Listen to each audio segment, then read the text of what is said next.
Well, hey everyone, it's Marcus. I am down at Her Majesty's Theatre for more On Your Marcus. This time, we're not doing it via Zoom, we're doing it live. With me right now, he's gonna get really humble, but I have got a TV, a movie, and stage superstar. He's a freaking legend. How are you, Nicholas Hammond? Thank you, Marcus. It's really Stage superstar. He's a freaking legend. How are you, Nicholas Hammond?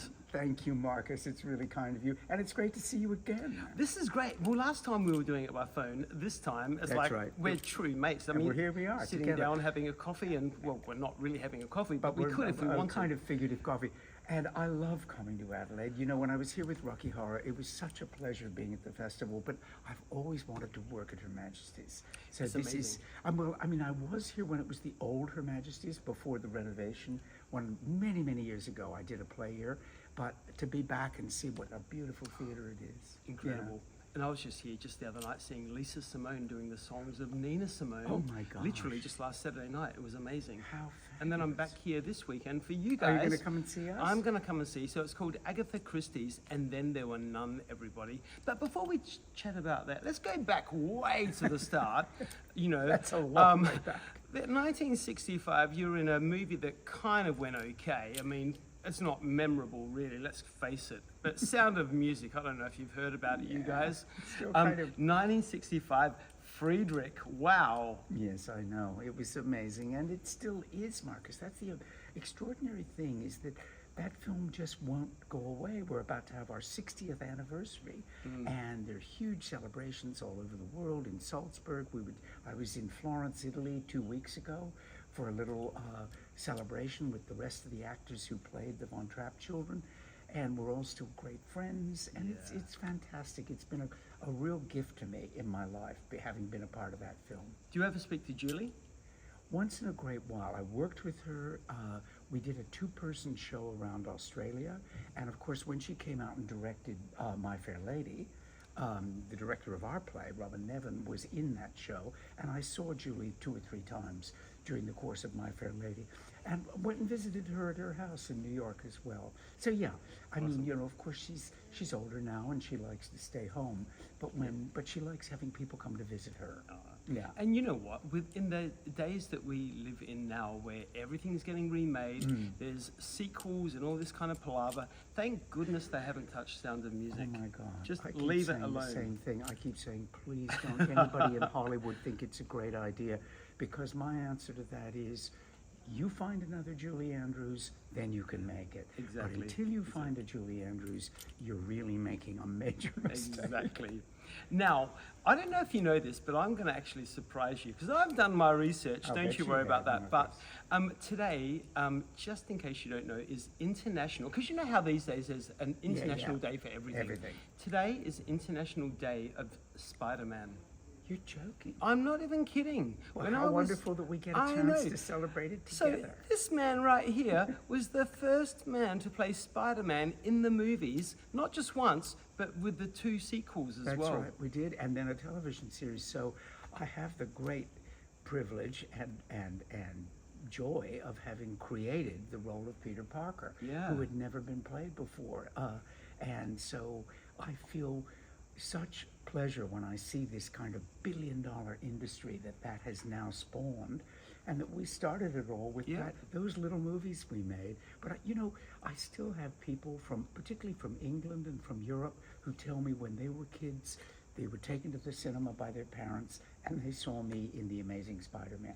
And I love hearing that. Wow. Yeah. Incredible. So, well, I'm glad to know it's the day of Spider-Man. So happy International Spider-Man Thank you. Day. I wonder if it'll get me a free drink. It should get you, or some popcorn or something. I'm not sure. I'll see what I can do. I'll do some phone calls. And then, I mean, from there we marched on to so many things. Magnum PI, Falcon, Crest, Dallas, All those. Murder, She Wrote, The Love Boat. It just went on and on and on. And you are just unstoppable because you are still working in many fields right now. I have been at a lot of movies and you know, over 250 television shows, and I love coming back on stage. Yeah. In fact, my very first job before The Sound of Music was on stage in New York playing Sir Michael Redgrave's son on Broadway. Yeah. And that was my first job on stage, and here I am now with the great privilege of being with this wonderful cast and this wonderful show.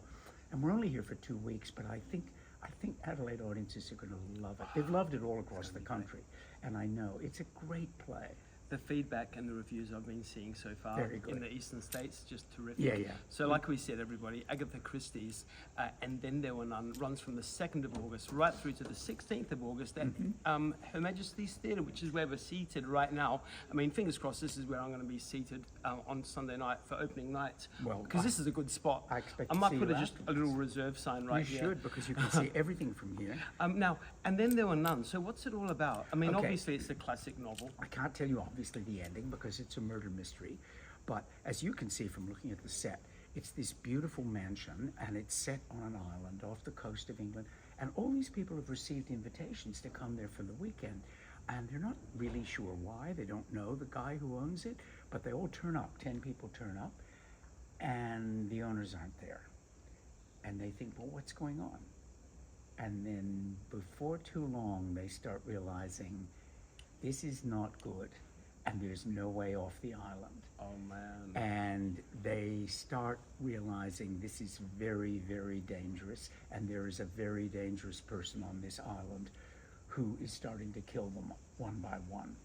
And so that's when it becomes the mystery of who is it, who on this island. And they're great characters. The play, was written back in the 1930s, and we say the words that Agatha Christie wrote herself. And it's fabulous to see that audiences, and especially young people in the audiences, they sit there on the edge of their seat, absolutely fascinated. And in this day of TikTok and YouTube and where everything's 2 minutes long, the fact that they're willing to sit and listen for 2.5 hours, just spellbound. It's a great credit to Agatha Christie, and I think it's a great credit to this production. And the cast are terrific. It I is mean, wonderful. director is amazing, Yeah. obviously famed from the Mousetrap play. But I'm going to tell you, I'll give away a little secret, but I had a major crush back in the Neighbours days with one of the actors in the show, Peter O'Brien. Oh, sure. Well, Peter O'Brien is still crushable. He's a great guy. He's probably listening back there. I'll tell him. Yeah, he'll be around the corner somewhere. But yeah, I the will cast tell is him. terrific, And isn't it's it? a wonderful cast. Yeah, Peter O'Brien is fabulous. They all are. Mia Morrissey, who plays the lead girl. We have Anthony Phelan, who is one of the great classical actors of Australia. We have really an all-star group. I feel privileged to be up there on the stage with them all. Yeah. And you're really proud of the production so far? Very, very proud of it. Yeah. Very proud of it. We've done maybe close to 150 performances now. Wow. And every night it's exciting to get out there. It's new every night. It's fresh every night because it's a different audience every night. You know what that's like, Yeah. Marcus. Yeah. When you're performing live, it's the audience that gives it the energy. Yeah. And so it never feels like you're doing the same show twice. It's a different show for every performance. And Adelaide audiences get into our They're shows. very they good. really, Believe really me, do. in Rocky Horror, oh my lord. I love being the narrator in that because the callbacks I got from the audience were That was so crazy. fabulous. I saw that, and that was such a good show. It was a really so good good to see you production. do that Yeah, role. thank you. So apart from obviously this show that you're in now, And Then There Were None, what is one of the shows that you've been involved in, whether it be TV, stage, or movies, that really stand out as one of your absolute favorites? Oh, I'd have to say working with Quentin Tarantino on Once Upon a Time in Hollywood. Wow. The man is a genius. I'm a huge admirer of his work.